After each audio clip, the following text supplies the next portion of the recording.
नमः शिवाय. श्री शिवलीलामृत अध्याय 2. महिमा महाशिवरात्रीचा.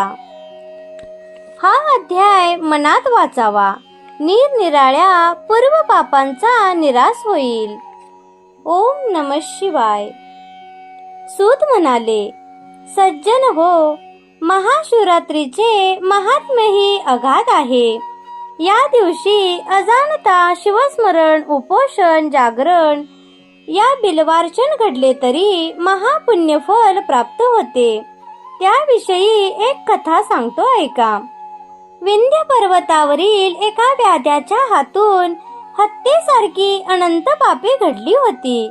एकदा महाशिवरात्री दिनी तो शिकारीसाठी निघाला असताना मार्गामध्ये शृंगारलेले शिवालय व तेथील भाविकांची गर्दी पाहून तो थांबला. तेथील शिवपूजेचा सोहळा त्याने पाहिला आणि लोकांच्या मूर्खपणाला हसत शिव शिव हर हर असे थट्टेने म्हणत जंगलात प्रवेशला. त्या दिवशी त्याला शिकार मिळाली नाही. उपवासही घडला. सायंकाळी तो एका सरोवराच्या काठावरील बिल्व वृक्षावर चढून सावजाची वाट पाहू लागला. वेळ जाण्यासाठी शिवनाम घेत एक एक बिल्वपत्र खुडून खाली टाकू लागला. ती पाने ब्रह्मदेवाने त्या झाडाखाली स्थापलेल्या शिवलिंगावर पडत होती. अशा प्रकारे त्याच्याकडून नकळत उपोषण, जागरण, नामस्मरण व शिवार्चन घडून तो पापमुक्त झाला. त्या रात्री प्रथम प्रहरास एक हरणी तेथे पाणी पिण्यास आली. तिला पाहून व्याधाने बाण रोखला. ते पाहून हरणी म्हणाली, कृपा करून मला मारू नकोस. मी गर्भवती आहे. बाळांना जन्म देऊन उद्या सकाळी परत येण्याचे मी तुला वचन देते.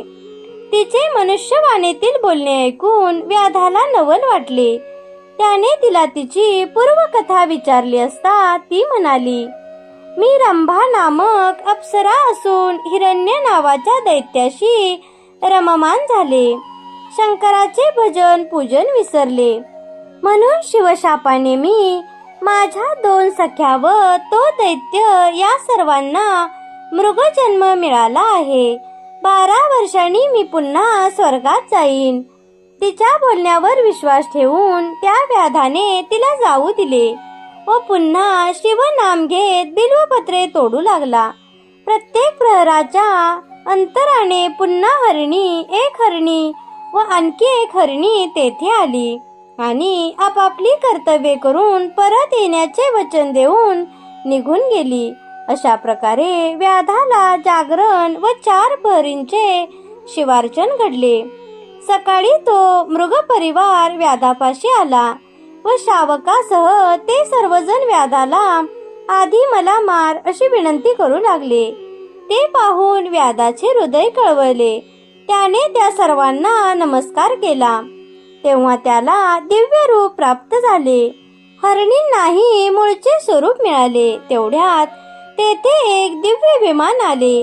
त्यात शिवगण होते. त्यांनी व्याधासहित त्या सर्वांना विमानातून शिवलोकी नेले. ओम नमः शिवाय.